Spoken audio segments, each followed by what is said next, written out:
शेतकरी मित्रांनो नमस्कार। तर मित्रांनो नोवेल सीड्स मधून मी सुरेश अकोलकर सर्वांचं स्वागत करतो। तर मित्रांनो आपण आज ज्या ठिकाणी आलेलो आहोत या ठिकाणी तुम्हाला कांद्याचा प्लॉट दिसेल। साधारण 1 एकरचा कांद्याचा प्लॉट आहे। कांदा आता हार्वेस्टिंग म्हणजे काढण्यासाठी तयार झालेला आहे। तर आपल्या सोबत या ठिकाणचे शेतकरी सुद्धा आहेत। तर त्यांच्याकडून आपण त्यांचा संपूर्ण परिचय त्याचबरोबर आपला जो कांदा लावलेला आहे नोवेल सीडचा उमंग 44 नंबर याविषयी सविस्तर माहिती जाणून घेणार आहोत। तर नमस्कार दादा। नमस्कार सर। तर आपले जे महाराष्ट्रभरातून संपूर्ण शेतकरी आहेत त्यांना एकदा तुमचा परिचय सांगावा। मी किसन दादा सुकाशे भगतवाडी, तालुका गंगापूर, जिल्हा संभाजीनगर। जिल्हा संभाजीनगर मधून तुम्ही हा जो कांदा लावलेला आहे हा कोणता कांदा आहे? हा उमंग वालेचा आहे, म्हणजे उमंग 44 नोवेल सीड्सचा हा वाण लावलेला आहे। किती किलो बियाणं टाकलेलं 2 किलो बी टाकलो सर। 1 एकर लागवड झाली 2 किलो मध्ये। उतार वगैरे चांगला झाला होता बियाण्याचा।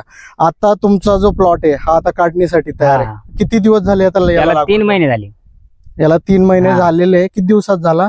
3 महिन्याचा आता पक्का झाला ते एकदम, म्हणजे 90 दिवसामध्ये काढणीवर आलेला आहे। पण तुम्ही किती वर्षापासून कांदा लावता? कांदा मध्ये आता जवळपास 4-5 वर्षापासून चालू आहे तुम्ही कांदा पीक घेता। तर त्या वर्षाच्या आणि या वर्षाच्या कांदा पिकामध्ये तुम्हाला काय फरक वाटतोय उमंग 44 मध्ये किंवा इतर कांद्याच्या वाणामध्ये?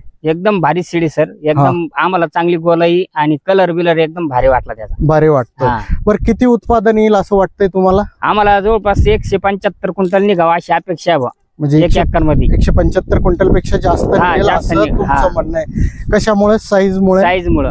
अजून काय काय वाटतं आता तुम्ही जेव्हापासून लागवड केली ते आता उत्पादन येईपर्यंत याच्यावर कुठला अटॅक असेल, मर असेल, थ्रिप्स असेल, पीळ रोग असेल, असा कुठला काही प्रॉब्लेम वाटला का तुम्हाला? काही प्रभाव नाही आला त्याच्यावरती, म्हणजे वाटला नाही? नाही काही नाही एवढं, म्हणजे दुसऱ्या कांद्यापेक्षा जादा फवारण्या नाही, काही नाही। बरं अजून काही असं काहीच नाही, खर्च आधी एकदम कमी। आता इतर जे महाराष्ट्रामधले शेतकरी आहेत जे कांदा पीक लावतात त्यांना उमंग 44 हा जो वाण आहे नोवेल सीडचा याबद्दल काय सांगाल? जे लागवड ज्यावेळेस करतात शेतकरी त्यांना काय सांगाल या वाणाबद्दल?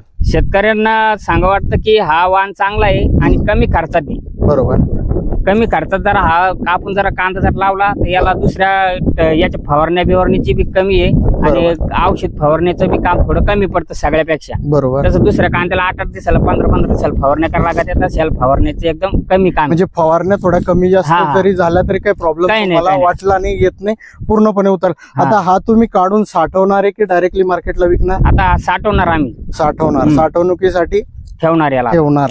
तर तुम्ही साठवणूक करू शकता। तर शेतकरी मित्रांनो या ठिकाणी तुम्ही कांद्याची साईज देखील बघू शकता।